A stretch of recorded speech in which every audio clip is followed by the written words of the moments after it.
Welcome to Small Town Pulse with Steve and Melissa, the podcast where the heart of small town life beats loud and clear. Each week, we dive into real stories behind the challenges and successes of living in a tight-knit community. This is where small town dreams, drama, and determination come to life. This is Small Town Pulse, and you're right on beat.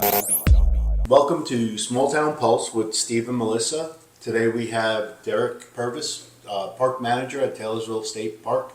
We're going to get to know him and what he does around town and all the ins and outs of the state park. And it's a big deal for us to have a state park. Yeah. It's a big thing here. Yeah, it is. Yeah.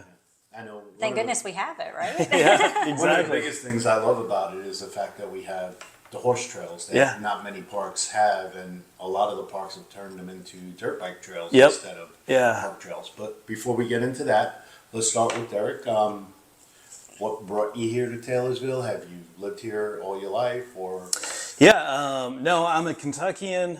Most of my life, grew up here in Louisville area. Lived most of my life in Lexington. But a few years ago, my wife and I wanted to go to Colorado and live the Colorado life. So we did that, lived out there for a few years, and everybody got homesick. And my wife's family is here in Taylorsville, and we said, let's just go see what happens. So we packed everything up, moved back here about a year and a half ago, and no job or anything. We just said, we'll figure it out when we get there. So, Oh, you're brave. So we've been here for about a year and a half, maybe close to 2 years, raising kids here. I've got 4 teenagers. And you're really brave. That's right. That's right. It's not easy. It could only be better if you said they were 4 teenage girls. Yeah. Oh, no. 2 and 2. Okay. So we're evened out at my house. But yeah, well, we love Taylorsville. When I moved here, one of the first things we did was go over to the state park, and I was like, okay, we're big kayakers, so I was like, here you go, fam. This is where we're going to paddle. You know, it was like it was a benefit to move into Taylorsville was having access to mountain biking and paddling on the lake. So when the job came around, it was like, oh, this can't be real, right? Sounds too good to be true. Yeah, exactly. But no, I just applied, had never worked for the government, never done anything in state park system. But we were kind of in that stage. My wife was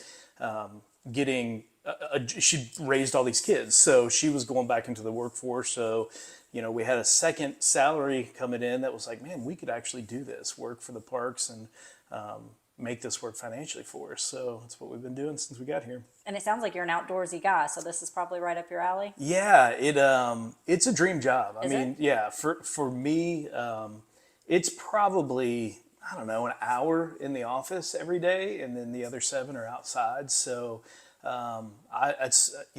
as of age, you stop doing things like mountain biking and you start walking with your poles, you know. Mm-hmm. It's on the trails outside. The customer service side, I think people forget sometimes. The people I'm working with are doing the thing they love. They're camping, they're horseback riding, they're fishing, they're hiking. Like they're there for a good time. So everybody's in a great mood. You know, Right. It's like, man, this is a great industry to be in, tourism, because folks are happy to be doing. You know, it's not like going to the dentist where nobody wants to be there. Right. You know, Everybody's they're either on vacation or it's their day off. So Exactly. it's the best day ever. Exactly. Right? Yeah, that's great. Tell us a little bit about your job. So what exactly do you do for the state park? Yeah, so I'm the park manager. There's only 4 people on staff for the park itself. So we have a business manager. She kind of runs the campground. We have a maintenance supervisor who does all of the equipment and, you know, operates a lot of stuff. And then what's called a park worker, which is kind of your go-to guy for everything, cleaning fire pits to custodial duties, you know, all of that. But when your staff is so small, you kind of do it all. So my job specifically is oversee the team. I work a lot with Frankfort, you know, since we're a state park, we're run out of Frankfort. So I work a lot with the folks there.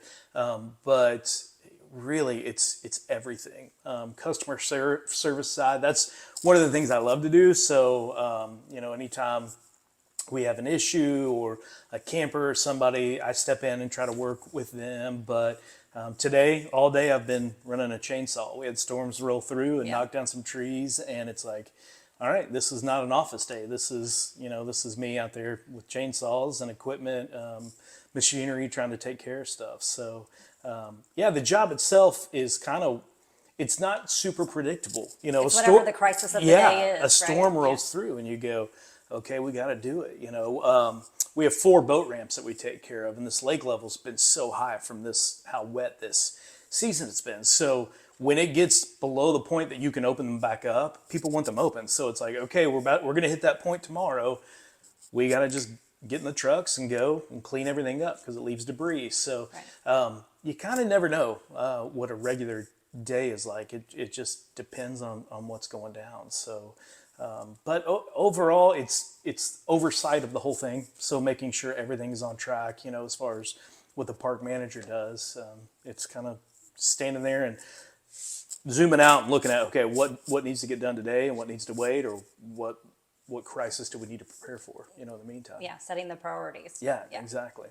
To make a good experience for the people that are coming to visit the park, right? Because Yeah. that's what it's all about. Right, right. Yeah, we have to prioritize a lot. I mean, for instance, today what we're cleaning up is along our road. Like, what's on our trails? We have 26 miles of trails. It's a mess out there, I'm sure, but if you can't get through the road to park, you can't get on the trail anyway. So it's like, all right, we got to get this today. And all of my team loves working on trails because you're out and you feel like you're in the middle of nowhere. But it's like, now we got to get this other stuff done. We got to clean up the boat ramp, that sort of thing first, So, setting the priorities. Yeah, getting that lake open's a big deal here. Yeah. It's amazing. One of the things that blew me away was the dedication to these hobbies. Like, we have horse trailers 360 days a year, I bet. We have fishing boats 365 days a year, 24 hours a day. You go out there and there's people out there fishing, hunting, all of that. And catching big fish too. Absolutely. Yeah, we've got some. I was floored seeing some of the pictures that people post on social media and stuff. I had no idea that we had fish that big in that lake. It's incredible. One of the cool things about our lake too, Fish and Wildlife does a phenomenal job maintaining everything, stocking it. But one of the things they also do is they map it. So you can go online and you can see what fish are where, and you can kind of navigate. Because I'm a hobby fisherman, not one of those hardcore life people. But I mean, they do phenomenal to go. Man, I can go out there on my phone, figure out where to go, and catch fish out there. So they do wonderful work. I had no idea. Yeah, I didn't know that either. Yeah, that's really cool. They do great work. I know you said you're a park manager, and I always remember growing up, the park ranger being with Yogi Bear and stuff like that. Yeah. So what is the difference between a park manager and a park ranger? Yeah, so there's a lot of nuances to the terminology, but for the most part, park rangers in other states are a lot of what I do. One of the words that we use is interpretation, like kind of being the representation of everything from the nature, the geology, all of that. That's a lot of what we do.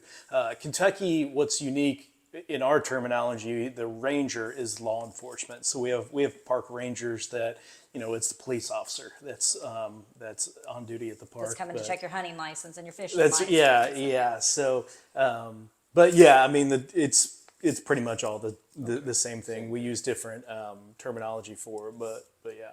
And now I know some of the challenges you were discussing, weather and stuff like that. What are that your biggest challenge, or do you have some other bigger challenges that you have? I bet this spring you would say it was weather. Yeah, I Lord. mean, and we're getting more tomorrow. It's been, when I started a year and a half ago, we had a really mild winter, and we were just cooking, just constantly working, and it was like, this is great. And then you get this wet spring. We had a tough winter that stayed wet, that it's like, man, it's hard to get work done. So weather's obviously a huge part of that. One, to spin it in a positive too, one of the things is our infrastructure in our campground was its original infrastructure from when it was built in the late 90s. So all of that's getting renovated right now. So water, electric, we're getting sites with full hookup sewer. But that's been rough. Last summer, it's hard when your infrastructure's failing. In a camper, it's 88 degrees and they have no electricity. They can't fire up their air conditioner. you're going, Oh, I'm going home. yeah. I'm going home. And you, I mean, one, you know, it's like, I know this is on us. Like, there's nothing wrong with your camper. We've just ruined your vacation. And that really, really stinks. But all that's getting renovated right now. So we're in the middle of a renovation. So one of the harder customer service things is when you're looking somebody in the eye, they, you know, they packed up, they've driven hours, and you're going, we're full. I've got nowhere else to put you. And we don't have electric and, you know, in your site. So you have to send them home. So I'm thrilled with this renovation going on right now. It's going to bring everything kind of up to the standard of a really modern campground, which is really cool. So, but yeah, I mean. And you know, it's funny because I've never heard anybody complain about the campground. No, well, I've not heard one complaint, not seen one on social media. Yeah, people love our campground. Yeah. I mean, it really is. They're really even sites, level sites. They're spaced out really well. You'll get in some campgrounds where you're just kind of On top of each packed other. in. Yeah, and we really do have a beautiful, beautiful campground. And once you're there, you know, you kind of feel like you're in the middle of nowhere. That's one of the vibes, I think. If you came out to our campground and just sat, you go, yeah, you don't really see big city lights. You don't hear traffic. I mean, you're really, really far removed. So that's one. And yet not. Right, Right, exactly. yeah, That's yeah. actually that's one of our interesting data points is we have a higher rate of return customers than other state parks, Kentucky state parks. And I think that's because our proximity to Louisville and Lexington, people go, I can drive 30, 40 minutes and feel like I've driven far from everything in my life. Like I'm so far removed. Let these kids run around this museum and Yeah. work some energy off. Yeah, exactly. So, yeah, folks are coming back and they're spending a lot of time there. But yeah, I mean, other challenges, you know, it's a government job. So there is so much, I mean, this is my first government gig before. So you've heard jokes and you've heard people talk about it and you go, wow. I mean, it's incredibly thorough. The audits and the infrastructure to kind of, you know, you have to fill out a form to patch a wall, you know, like, and once you A kind lot of of, documentation. yeah, once you learn the nuances of that, it's not difficult. It is probably annoying. You know what I mean? Like you go, all right, if, you know, I could just get it done versus fill out the paperwork, I could get it done faster, Well, it's like if you want to have an event there and you want to get a food truck or something there. Right. It's like,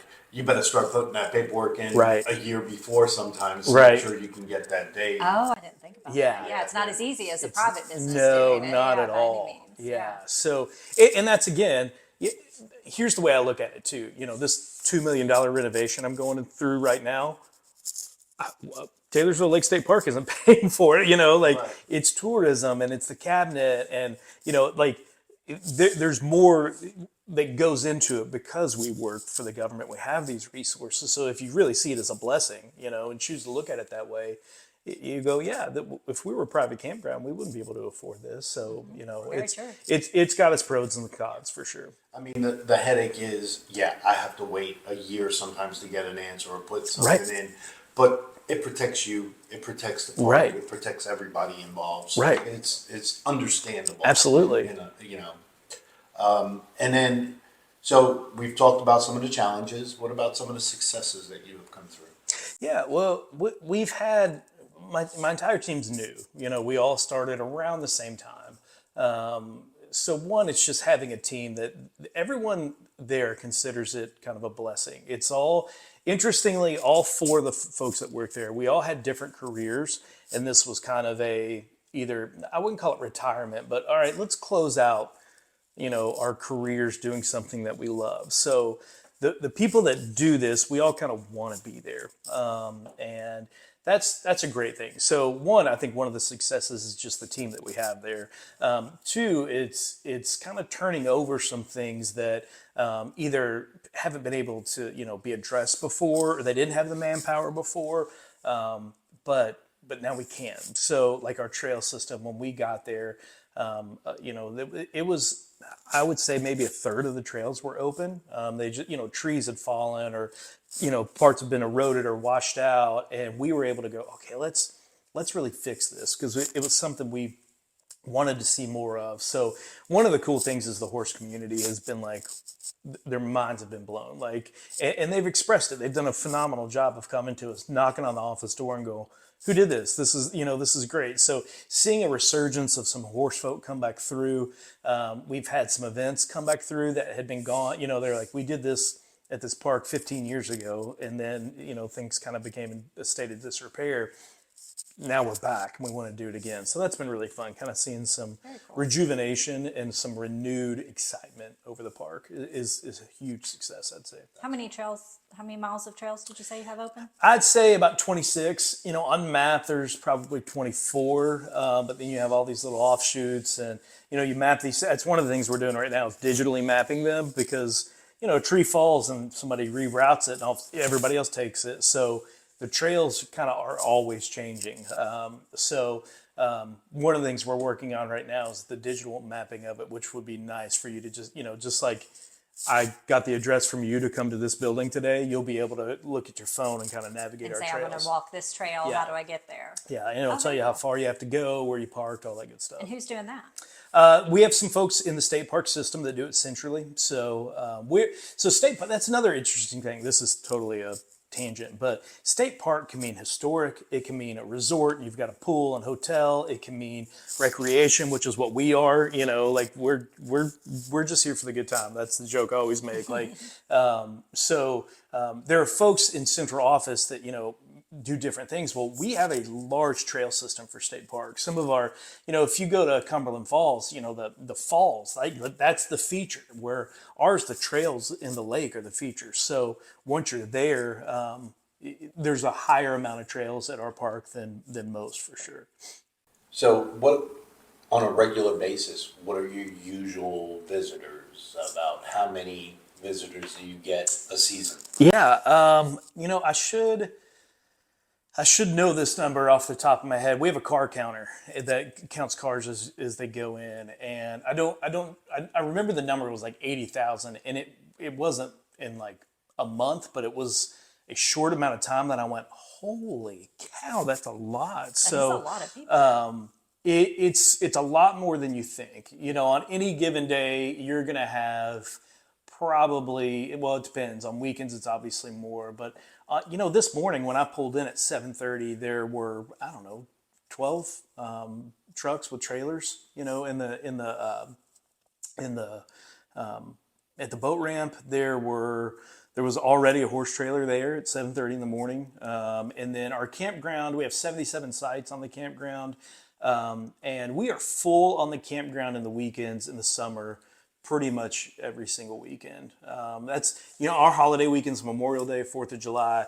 It's special because it's a holiday, but for us, it's like we're at capacity every weekend. So it's not really any busier. We do some events and stuff like that, but a typical weekend, any given weekend in the summer or during camping season, we're pretty much full. Visitors do come. Do you have like an information center for people to come and see what's going on around town? Is there some place that businesses can put events up and say, hey, look, we have this great sale this weekend, or things like that? Yeah, that's I would invite anybody local who's doing something to realize that this is a tourism funnel right into that park. So we do have an admin info office, and even when we're not there physically, if we're out on trail or something, there's a lobby area where we have pamphlets and that sort of thing. But we had some folks from Bloomfield call us and say, hey, we've never been to your park, but people come in all the time saying that you recommend that they visit Bloomfield, and we do. We send them, your shop, wherever.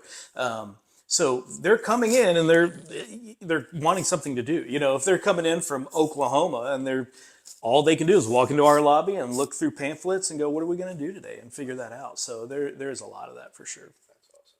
That's probably the case for a lot of small towns that have state parks in their vicinity. That's a resource that I bet a lot of businesses aren't even thinking about. Right. Well, you think too, camping especially. What are you going to do when you get crummy weather? If you're camping, they come into our office and they'll typically spend a little money, but the gift shop, but then go, what do we do today? And we've got Lexington, Louisville. Yeah, but all the local things, it depends on the person. You think about anglers, horseback riders, campers. There is a certain kind of personality type. Like a lot of our, they're the guy that wants to come in and do all the bourbon tours, and that's huge. That's a huge driving point for us for traffic coming in. But there's, they're kind of all these people. Well, it's what's funny in Bloomfield is there's a certain group of people that love our park that Bloomfield is the coolest place in the world to them, Right. and I think we're doing some things in Taylorsville too to increase that and get that same kind of nuanced artistic flair kind of, to really enjoy the town of Taylorsville that they're already here. Yeah, we just interviewed Main Street not too long ago, and they got some big plans. Absolutely. Yeah, so Yeah, and I know we even had Catherine on with tourism. tourism, and we're working on a couple of different things there also. So, I mean, we're trying to get the word out around Absolutely. town, and that's the reason why we're trying to do this podcast also, so people can be aware of what can happen. Like, bet you most of them didn't know that you were doing an upgrade to the electric and stuff. Right. And, I know I get a lot of people that say they didn't even know that there was horse trails, Right. and stuff like that. I know tourism is trying to work on a couple ideas with you all. Yeah. And again, the red tape that we got to go through to try and figure things out. But it's a great thing that you all are doing. Friends of the State Park is a nonprofit, right? Yeah. How do they work with you? Yeah. So it's a nonprofit group that the kind of purpose is fundraising, and then like the voice, to the general public. I think we're trying to expand that group a little bit, get some folks, because right now it's mostly, in fact, all Spencer County, Taylorsville folks, and I'm going, hey, users of the park are all over, even regular users of the park. So, you could live in Shelbyville, but come out 3 times a week to ride your horse. So, but what their function is service projects, fundraising. We've got some equipment that they've purchased for us that, I can't ask for donations. They can't, so somebody's going, hey, you want to see some changes on the trail? If they had this piece of equipment, they could get this thing done, and they do some fundraising and then can purchase that and donate it to us. So that's something right now. We've got a meeting coming up in a couple weeks, next week actually, that we're trying to recruit some new folks for that. And it's not recruit as in, can I have your money? But it is recruit some folks to go, hey, who's bought into this park and who really understands the potential of what that means and can kind of go out into the community and just raise awareness. That's one of the things, you were kind of getting to earlier. Our local folks here in town don't know a ton about but now some of them do, obviously, but there's plenty that don't come out to the park, don't know what's there, so we're trying to raise some awareness there. I have lived in Taylorsville 14 years, and I have never been to the park. Yeah. Never been to the lake. Don't even know how to get there, honestly, That's without my GPS. hilarious. Isn't that wild? Yeah. But I feel ashamed to say it. I've seen video of it. It's beautiful. Yeah, that's what I was going to say. I don't know why I haven't gone. You're going to drive out there and you're going to go, wow, what was I thinking? Right. I mean, it was... For me, actually, still, I work there, and there'll be days that the day will end, and I'll go, you know what? I'm going to pull off in one of our parking lots, and I'm just going to walk into the woods and get grounded a little bit before I go home. And it's in the backyard of everybody here in Spencer County, and I just don't think they think much of it. Yeah. It's a shame. It's one of those things, like I said, when I lived in New York, you don't go check the places out unless you bring somebody and say, hey, let's go check the place out. Or you got a friend that comes in that likes to hike or anything like that. And there's not a lot of signage in town. It's, exactly. And like nobody's out there reminding us that we have this beautiful, gorgeous park and lake right here. I mean, 10 minutes. Well, it's 3,000 acre lake, 1,300 acre park, 4 boat ramps. But really the boat ramps are just these little tiny nuggets spread throughout. A lot of people think about the marina. We do lease a marina out, Taylorsville Lake Marina. And that's, high traffic, like that, the marina, and they're amazing. Love them at the marina, but it's like a bunch of people and a bunch of boats and high traffic. 'Cause it's where everybody's kind of going to get out. Well, once you're out on the lake, it's peaceful, and like you see people fishing, skiing, it's phenomenal. So I'm trying to drive that up a little bit. But even I'll give you an example. We have 2 playgrounds in the campground, and technically you're supposed to have a campsite to be able to play on those playgrounds. And I was going, well, that stinks. If you're a family here in Taylorsville raising 4 kids, years ago we lived at the playground in the summer, so we recently got a new playground that's accessible for somebody just for day use. Like you can just come out and play for a couple hours, and you don't need a campsite. Like just come hang. So I'm trying to drive up some ideas of what can we do for just somebody who's wanting to stop in for the day, or for an hour or 5 minutes, just to kind of relax and get it unplugged for a minute. And with the economy being what it is, I think so many people aren't going on elaborate vacations and stuff. We're doing a lot more staycations. We're staying closer to home. Right. We're camping because that's a low cost option. Yep, absolutely. Yeah. So I think it's great that we have this right here. Yeah, it's a nugget. I mean, it really is, I think, a hidden gem. And I grew up camping, so we would come out here. This was like the backyard spot for my family. It's like, it's close and it's nice, and we can get. But it feels like we went the somewhere lake. still, because it's not Louisville. Yep, exactly. Yeah. Now, when you would come out here as a kid, did you visit like some of the other businesses in town? Did you guys go and eat at any of the local places? Yeah, there's different types of campers out there. We were the type that we would pretty much get to the campsite and not leave. Yeah. You know what I mean? Right. Like we go out on kayaks, and same with we always had a little pop up when my kids were little, and it's just to be able to walk around and feel safe. If you have little kids, camping seems like a lot of work, and it is for those first few times, and then when you kind of get your rhythms down, it's so nice to go, all right, this is chill. Nobody's driving fast down the road. I mean, your kids can play and relax. But on the other side of it, like where we are located now, like Bourbon Tours and the Bourbon Trail, we have so many people. I would say 75% of the way out of towners are here for the Bourbon Trail. And there's some places to camp in Shelbyville, in Frankfort, but I'm biased, obviously. I think we have probably one of, if not the best campground. But it's funny. Those folks, they're coming, and we see them when they come in at night, but they're gone all day long. So they're in businesses, they're eating out, they're renting a boat, they're going on bourbon tours, all that sort of thing. So it's both crowds are definitely part of the camping community. And needed. Yeah, absolutely. I know some state parks charge you to just enter into the.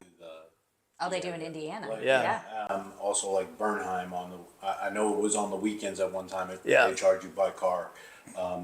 Is there a charge to get in there unless you're camping? I understand that. Yeah, the only things we charge for a campsite and goods, firewood, gift shop, that sort of thing. But no, just to come hike, launch a boat, it's free. The new playground, you come at it, and we're open technically 365 days a year, so come on out. So if people really enjoy the park and they want to give back, they should check out, what's the actual name of the charity? Friends of Taylorsville Lake. They do a lot of work with us and the Army Corps of Engineers, it's a Corps of Engineers lake, and we lease the land from the Army Corps. So they're doing great work for Corps of Engineers, so that Friends group helps both them and us kind of in tandem. But yeah, it's a great, even if, there's a board that people sit on, but even if you just say, I want to be a friend of Taylorsville Lake, you can be a member, and that would include being on an email chain when help's needed, and also projects that we kind of work on. And just kicking in a little money for the beauty that you're enjoying for free. Absolutely. You can donate to them as much as you'd like. Go for it. Well, and that's one thing. I know that they did the life jacket stations for the lake. They were involved in that. And also when the dam turned 40, they had the dam celebration, which was kind of cool.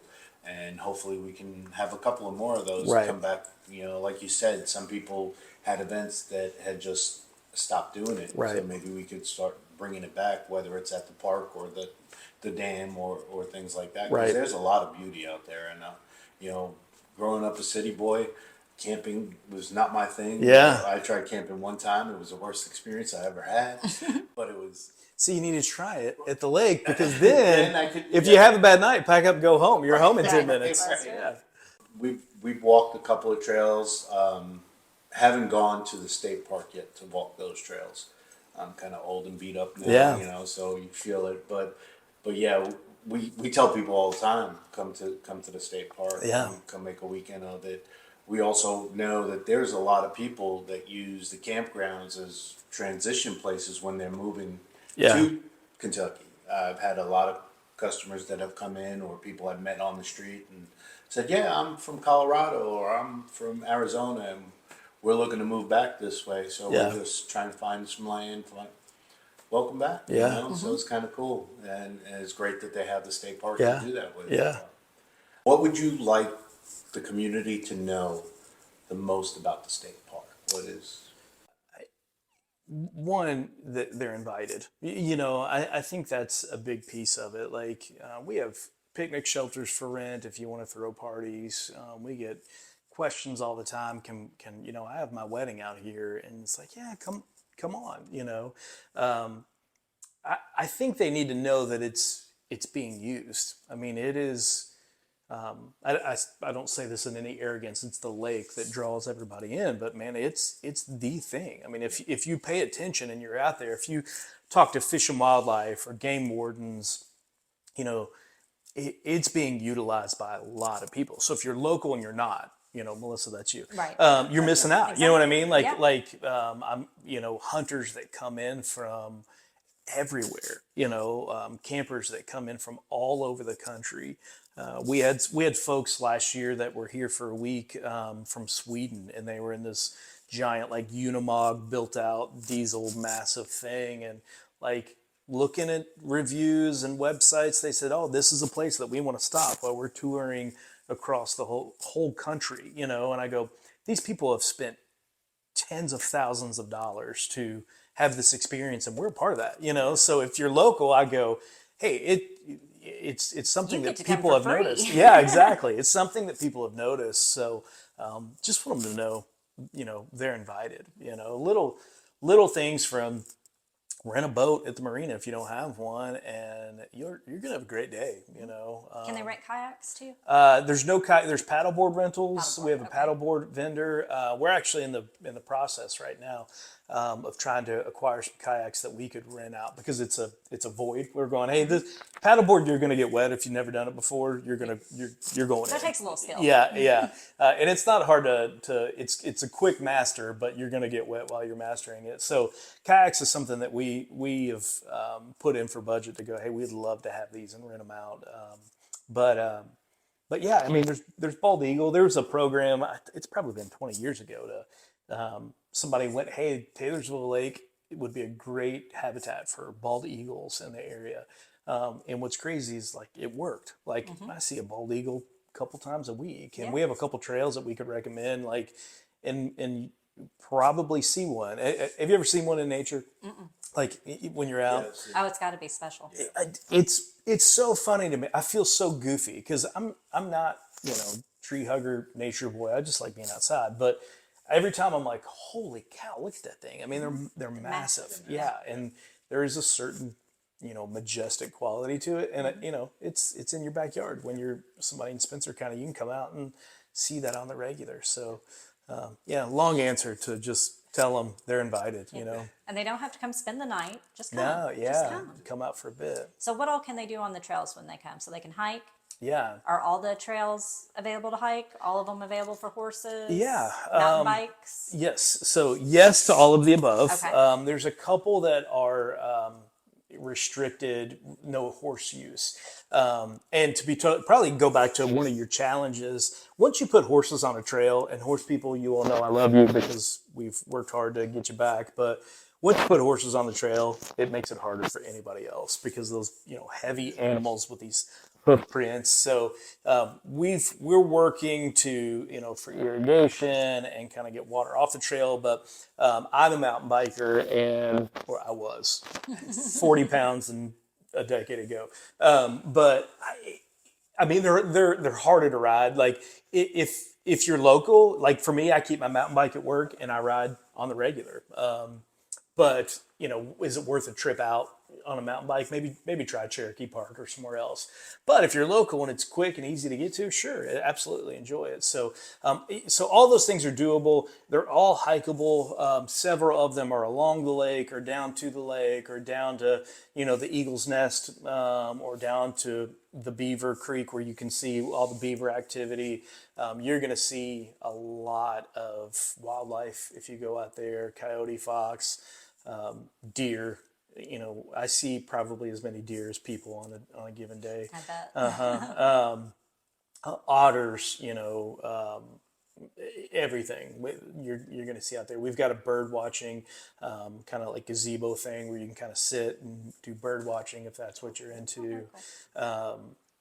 But yeah, I mean, if you're out there, you're gonna see a lot. And different like experience level, or some easy trails, some harder trails. Yep, great question. We do a pretty decent job of kind of coaching people. I think that's one of the things when we get to this digital version is to kind of help folks navigate skill level a little bit better. To go, because we have had some folks that get out there and you go, whoa, right. Like that wasn't that had easy. Some hills. Yeah. And like I said, you get horses and horse people love to just lock it into 4-wheel drive and go straight up. Whereas, if this were a trail that were only used by people, we would do the switchback thing to get, kind of an easier grade. So we just try to coach people, hey, stay on this one. You may want to avoid this one. We have a lot of people that come for training, conditioning, like if they're going to do the Appalachian Trail or something like that, they come out here. Big triathlon that's coming up. Yeah. They can get, 20 miles in a day. And never leave, park in one spot and get 20 miles after that. So, but yeah, any skill level is invited and totally doable. So they can stop at that welcome center and you could kind of guide them and give them an idea. We have trail maps all over the park. Most of our buildings have them attached somewhere where you can grab it from the outside and see. But and they're all kind of intertwined, so you can kind of cut one out and navigate it on your own and go, hey, I'm only looking for 2 miles. You can absolutely get that. I think so. The important thing we really want people to know is you got to get your butt out there. Yeah. You're missing out, right? I'm missing out. We're talking to me Melissa, specifically, but you're missing out. Me and all the Melissas out there who haven't been are missing out. For sure. Well, I'm going to get out there, so I hope they will too.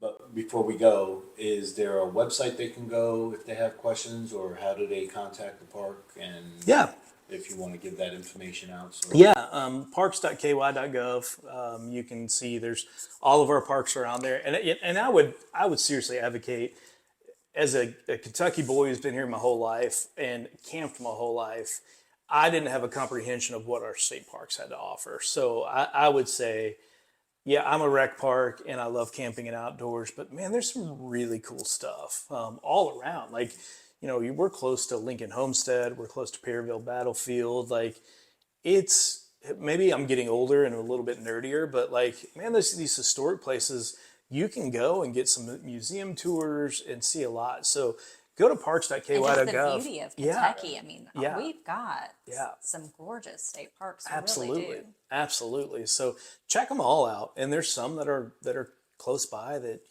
you can find them all. But yeah, for us, Google Taylorsville Lake State Park and you'll get there. And you'll see. And give me a shout, anybody who wants to. My email's on there if you need anything at all. I'm happy to help you navigate your trip. Thank you very much, Derrick. It was great having you here. And this is us going out from Small Town Pulse with Steve and Melissa. Thank you very much for tuning in. Thank you. Thank y'all. That's a wrap on this week's heartbeat of small town life. Thanks for tuning in to Small Town Pulse, where stories are shared, voices are heard, and the spirit of community always comes through loud and clear. If you felt the pulse today, make sure to subscribe so you never miss an episode. We're here every week with more small town dreams, challenges, and everything in between. Until next time, stay connected, stay inspired, and keep your finger on the pulse. This was Small Town Pulse with Steve and Melissa, and you're right on beat.